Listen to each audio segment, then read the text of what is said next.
नमस्कार। आकाशवाणी चंडीगढ़ से प्रादेशिक समाचारों के साथ मैं चंदन शर्मा। गृहमंत्री अमित शाह कल नई दिल्ली में पुलिस अनुसंधान और विकास ब्यूरो के 54वें स्थापना दिवस समारोह में हिस्सा लेंगे। गृहमंत्री इस अवसर पर डॉक्टर आनंद स्वरूप गुप्ता स्मारक व्याख्यान भी देंगे। इस वर्ष के व्याख्यान का विषय है नए आपराधिक कानून नागरिक केंद्रित सुधार। श्री शाह 2023 और 24 के लिए विशिष्ट सेवा के लिए राष्ट्रपति पदक विजेताओं को सम्मानित भी करेंगे। समारोह के दौरान गृहमंत्री नए आपराधिक कानूनों के बारे में ब्यूरो की पत्रिका इंडियन पुलिस जर्नल के विशेषांक का विमोचन भी करेंगे। पुलिस अनुसंधान और विकास ब्यूरो पुलिस व्यवस्था में उत्कृष्टता लाने के लिए प्रमुख वैचारिक संगठन के रूप में काम करता है। इस संस्थान का प्रमुख लक्ष्य पुलिस के लिए नीतियां और प्रक्रियाएं विकसित करना है।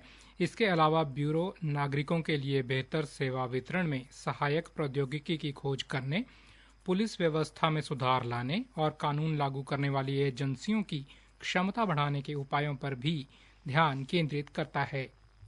हरियाणा विधानसभा अध्यक्ष ज्ञानचंद गुप्ता ने कल पंचकूला में 10 साल बेमिसाल पुस्तिका का विमोचन कर अपने कार्यकाल का ब्यौरा रखा। उन्होंने पत्रकार वार्ता को संबोधित करते हुए कहा कि 10 वर्षों में पंचकूला में 100 बड़ी परियोजनाएं सफलतापूर्वक पूरी हुई हैं। वहीं ग्रामीण क्षेत्रों में बड़ी संख्या में पुलों का निर्माण व सड़कों का जाल बिछाकर लोगों को दशकों पुरानी मांग पूरी की है। उन्होंने बताया कि इन 10 वर्षों में पंचकूला में करीब 5,000 करोड़ रुपए के विकास कार्य हुए हैं। उन्होंने कहा कि अब कांग्रेस नेता भूपेंद्र सिंह हुड्डा और कुमारी शैलजा को अपने कार्यकाल में हुए विकास कार्यों का ब्यौरा जनता के सम्मुख रखना चाहिए। उन्होंने अपने कार्यकाल में हुए विकास कार्यों का ब्यौरा देते हुए कहा कि 1150 करोड़ से नेशनल हाईवे 73 बना है और राष्ट्रीय राजमार्ग समेत 1162 करोड़ से नई सड़कें बनी हैं। इसके अलावा करीब 99 करोड़ की लागत से सड़कों की रीकारपेटिंग की गई। ग्रामीण क्षेत्र 38 करोड़ रुपए की लागत से 9 पुल बनाए गए हैं। उन्होंने कहा कि खटौली व अन्य गांव वासियों को तीन मुख्यमंत्रियों के आश्वासन के बाद भी टांगरी नदी पर पुल पिछले 50 साल में नहीं बना था। अब लगभग 18 करोड़ की लागत से गांव वासियों की मांग को पूरा किया गया है। इस दौरान उन्होंने गांव में हुए प्रत्येक विकास कार्य का ब्यौरा आंकड़ों के साथ दिया।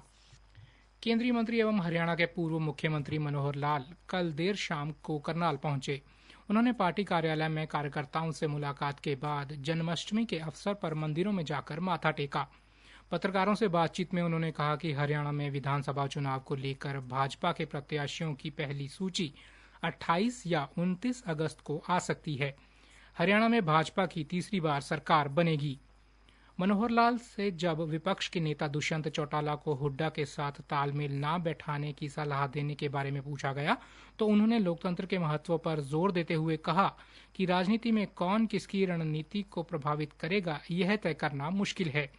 केंद्र द्वारा सरकारी कर्मचारियों के लिए लाई गई यूपीएस पेंशन योजना को लाभकारी बताते हुए उन्होंने कहा कि इस योजना को लागू होने से कर्मचारियों के पेंशन में सुधार देखने को मिलेगा।